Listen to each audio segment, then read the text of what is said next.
메뉴엔 8,000원. 그런데 계산대에선 1만 원. 이건 단순한 실수일까요? 아니면 오랜 관행일까요? 서울 종로구 광장시장. 지난주 한 유튜버가 이곳에서 순대 1인분을 주문했습니다. 메뉴판에는 분명 8,000원이라고 적혀 있었습니다. 하지만 계산대에선 1만 원입니다 라는 말이 돌아왔습니다.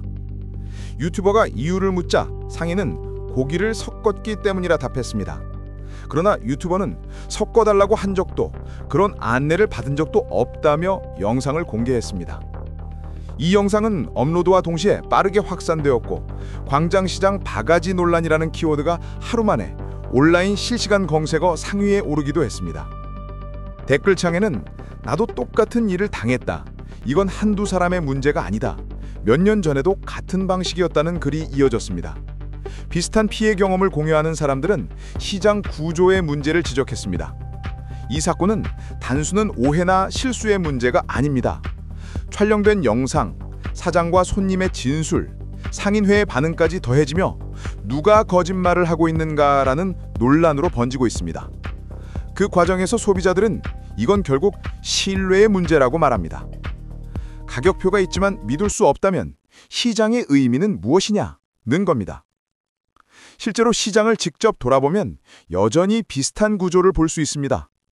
가격표에는 기본 순대 8,000원, 모듬 1만 원이 적혀 있지만 정확히 어떤 구성 차이가 있는지 설명이 부족합니다. 소비자에게 사전 안내 없이 금액이 바뀌는 이 구조는 결국 신뢰를 무너뜨리고 시장 전체의 이미지를 훼손시킵니다. 이 사건은 단순한 한 노점의 문제로 끝나지 않았습니다. 영상이 확산되자 시장을 찾은 시민과 관광객의 시선이 달라졌습니다. 또 그 시장이야? 거기 가격은 믿을 수가 없다. 이런 반응이 이어지며 SNS와 커뮤니티에서는 광장시장은 비싸고 불친절한 시장이라는 인식이 굳어져 가고 있습니다. 문제는 이 현상이 어제 오늘 일이 아니라는 점입니다. 2023년엔 모듬전 한 접시를 1만 5천 원에 판매했다는 논란이 있었습니다. 2024년에는 외국인 관광객을 상대로 믹스만두라는 이름으로 가격을 2배 가까이 청구했다는 제보가 올라왔습니다. 그리고 2025년, 이번엔 순대 사건이 다시 같은 방식으로 반복된 겁니다. 5년째 같은 문제, 다른 사람, 다른 가게. 그러나 방식은 놀라울 정도로 닮아 있었습니다. 서울시와 종로구청은 그동안 수차례 대책을 내놨습니다. 정량 표시제, 카드 결제 단말기 의무 설치, 노점 실명제 도입, 그리고 미스터리 쇼퍼 제도까지. 단속팀이 현장을 점검하고 위반 사례를 적발해 행정 처분도 내렸습니다. 상인회도 문제를 인식하고 있습니다. 지난해 말 열린 정찰제, 친절, 위생관리 실천 결의대회에서 상인회 대표는 소수의 일탈이 전체 시장을 욕먹게 한다며 정직한 장사 문화를 만들어가겠다고 밝혔습니다.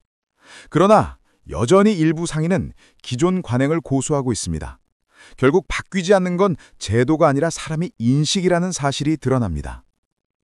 저 역시 지난 주말 오후 직접 시장을 돌며 확인했습니다. 좁은 통로를 따라 들어가면 분식과 빈대떡 냄새가 한데 섞여 전통시장의 활기가 느껴졌습니다. 문제의 본질은 단순한 금액 차이가 아닙니다. 시장 거래의 기본인 신뢰가 깨졌다는 것입니다. 손님은 명확히 가격을 보고 주문했는데 계산대에서 다른 금액이 청구된다면 그 한 번의 경험이 시장 전체에 대한 불신으로 이어집니다. 그리고 그 불신은 다시 그 시장을 찾지 않게 합니다. 외국인 관광객의 경우 그 피해는 더 큽니다. 한국어를 모르는 상황에서 믹스나 스페셜과 같은 단어로 가격이 바뀌어도 정확히 항의하기 어렵기 때문입니다. 일부 외국인 관광객은 단체 온라인 후기 사이트에 한국 시장은 가격이 제각각이다, 설명 없이 금액이 올라갔다는 리뷰를 남기고 있습니다. 결국 이런 인식은 시장을 넘어 도시 전체의 신뢰에도 영향을 미칩니다. 이제 시장은 변해야 합니다. 한두 사람쯤은 속일 수 있다는 생각에서 벗어나 한 명의 손님이 시장을 바꾼다는 인식으로 전환해야 합니다. 정직한 가격, 명확한 설명, 그리고 친절한 응대가 단순한 서비스가 아니라 생존의 필수가 돼야 합니다. 시장은 제도보다 사람의 태도로 바뀝니다. 카드 단말기보다 중요한 것은 정직한 계산서입니다. 가격표보다 먼저 필요한 건 설명과 존중입니다. 광장시장은 오랜 세월 서민의 시장이자 관광 명소로 자리 잡아왔습니다. 이곳의 음식은 단순한 한 끼가 아니라 세대를 넘어 이어져 온 정과 문화의 일부입니다. 그러나 정직함이 사라진 전통은 오래가지 못합니다. 시장을 살리는 건 값싼 음식이 아니라 믿음입니다. 손님이 가격표를 보고도 안심할 수 있는 시장, 그곳이 진짜 전통시장입니다. 이제는 단속이 아니라 신뢰 회복 운동이 필요합니다. 행정기관의 점검과 처벌보다 상인 스스로 설명하는 장사, 투명한 장사를 선택해야 합니다. 그 한 걸음이 모이면 시장 전체가 바뀝니다. 손님도 상인도 서로 웃으며 거래할 수 있는 시장. 그것이 진정한 변화의 모습일 겁니다. 시청자 여러분은 어떻게 생각하시나요? 이번 사건을 단순한 해프닝으로 보시나요? 아니면 지금이라도 바로잡아야 할 오랜 관행이라고 느끼시나요? 여러분의 의견을 댓글로 남겨주세요. 그리고 잊지 마세요. 좋아요와 구독은 단순한 클릭 한 번이 아닙니다. 여러분의 참여가 이런 문제를 세상에 더 널리 알리고 시장을 바꾸는 첫걸음이 됩니다. 이 영상이 정직한 시장 문화의 출발점이 되길 바라며 지금까지 광장시장에서 전해드렸습니다. 감사합니다.